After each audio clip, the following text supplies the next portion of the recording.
Shalom Bapak Ibu Saudara yang dikasihi Tuhan.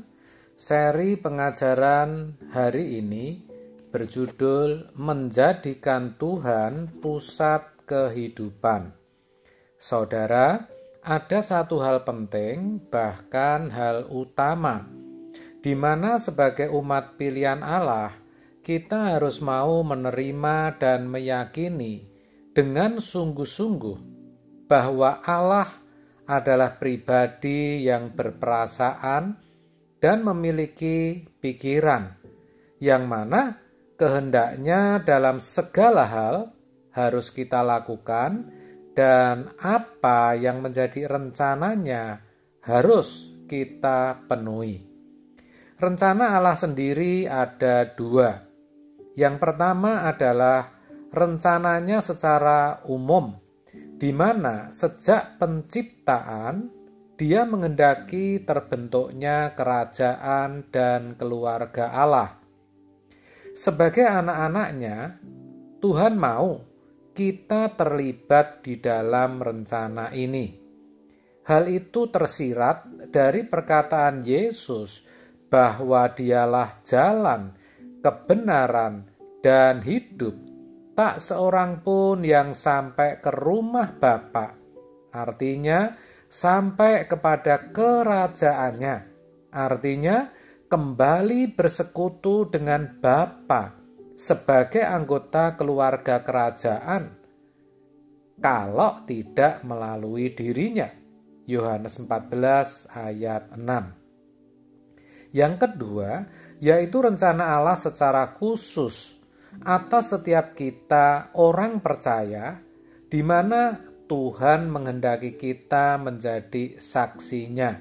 Kisah Para Rasul 1 ayat 8. Rencana khusus ini tentu berbeda antara seorang dengan yang lain. Terkait rencana Allah itu, di mana kita harus menghadirkan kerajaannya dan mewujudkan kehendaknya, Tuhan itu reaktif dan responsif. Artinya, terhadap apa yang kita pikirkan, ucapkan, dan lakukan, Tuhan selalu bereaksi dan memberikan respon. Hanya saja, reaksi dan responnya atas hidup kita tidak sama dengan kehidupan mereka yang bukan umat pilihan. Kenapa beda? Yang pertama, karena kita adalah anak-anak Allah. Yohanes 1 ayat 12. Yang kedua, karena kita harus menghadirkan kerajaan Allah dan mewujudkan kehendaknya. Matius 6 ayat 10. Nah, di sini kita jadi mengerti bahwa hidup kita sebagai orang percaya bukan diatur oleh hukum-hukum yang tertulis seperti agama pada umumnya, tetapi diatur oleh kehendak Allah. Jadi saudara, kehendak Allah itulah yang sebenarnya mengatur kehidupan orang percaya. Maka kita harus memiliki kepekaan akan kehendaknya. Tentu itu tidak mudah, mengingat Allah berurusan dengan orang percaya, dengan kita dalam segala hal. Roma 8 ayat 28. Artinya, dalam semua wilayah hidup kita, ada kehendak Tuhan yang harus kita lakukan. Tidak ada sedikit pun wilayah hidup yang menjadi milik kita. Itulah sebabnya kita harus memperlakukan Allah sebagai pribadi yang hidup dan berperasaan. Kelihatannya sederhana kan saudara, tetapi sebenarnya sangat kompleks. Faktanya, Tuhan tidak kelihatan, sering seperti tidak ada, seakan-akan Ia ada di tempat yang tidak dapat disentuh dan dijangkau. Jadi tidak heran, kebanyakan kita tidak menangkap reaksi dan respons Tuhan atas segala sesuatu yang kita lakukan.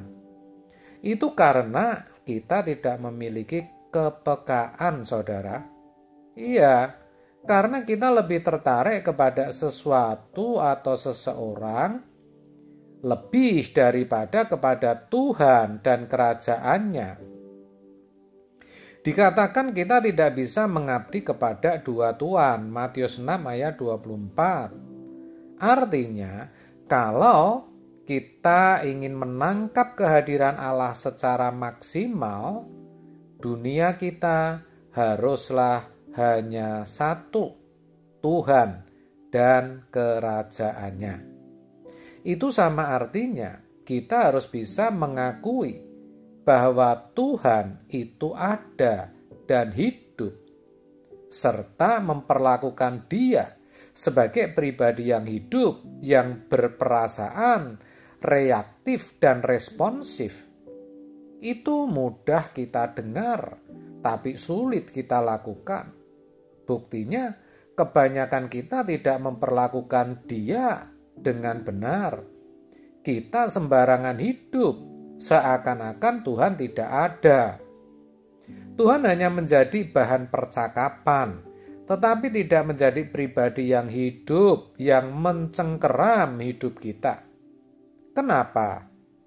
Karena kita tidak mengerti maksud mendahulukan kerajaan Allah dan kebenarannya. Ironi, saudara. Sebab hal itu menjadikan kita tidak berbeda dengan banyak orang beragama lain. Maksud saya, kita tidak memperlakukan Tuhan secara real.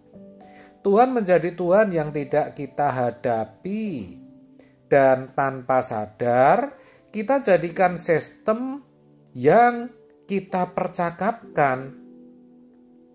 Nah, bagi orang beragama, yang penting mereka sudah melakukan syariat atau hukum-hukumnya, selesai.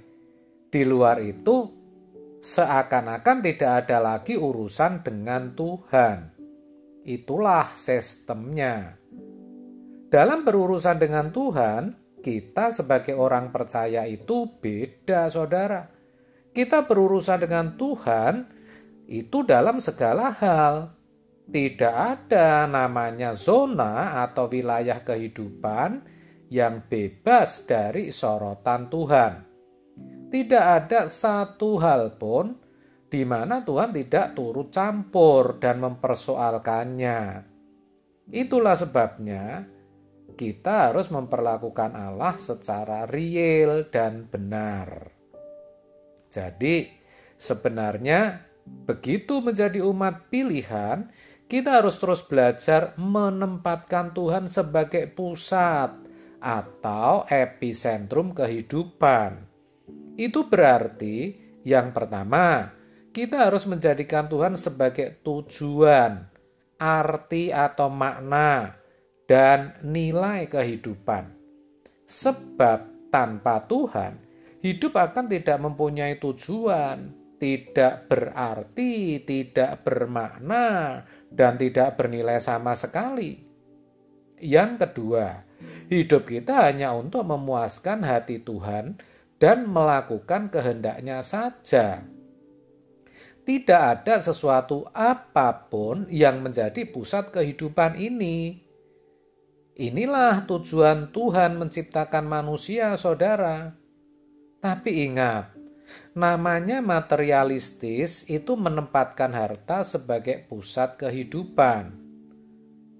Kehormatan sebagai pusat hidupnya. Maka jangan matre atau gila hormat. Sedangkan orang beragama menjadikan hukum dan ritual sebagai pusat hidupnya. Saudara, kekristenan itu bukan agama. Maka pusat atau epicentrum kehidupan kita haruslah Tuhan saja. Orang yang menjadikan Tuhan sebagai pusat kehidupannya akan berkata seperti Tuhan Yesus berkata, "Makananku ialah melakukan kehendak Dia yang mengutus aku dan menyelesaikan pekerjaannya." Yohanes 4 ayat 34. Itulah hidup bagi Tuhan. Inti dari hidup bagi Tuhan adalah berusaha mengerti kehendak Tuhan dan melakukan kehendaknya. Hidup seperti ini adalah kehidupan orang yang kehilangan nyawanya, seperti dituliskan dalam Matius 10 ayat 39. Orang yang seperti itu tidak akan memiliki keinginan apapun dalam hidup ini, kecuali melakukan kehendak Bapa. Segala sesuatu yang diingini dan dilakukan hanya untuk kepentingan Tuhan saja. Itulah orang-orang kaya yang sejati, yang mengumpulkan hartanya di surga. Amin. Tuhan Yesus memberkati.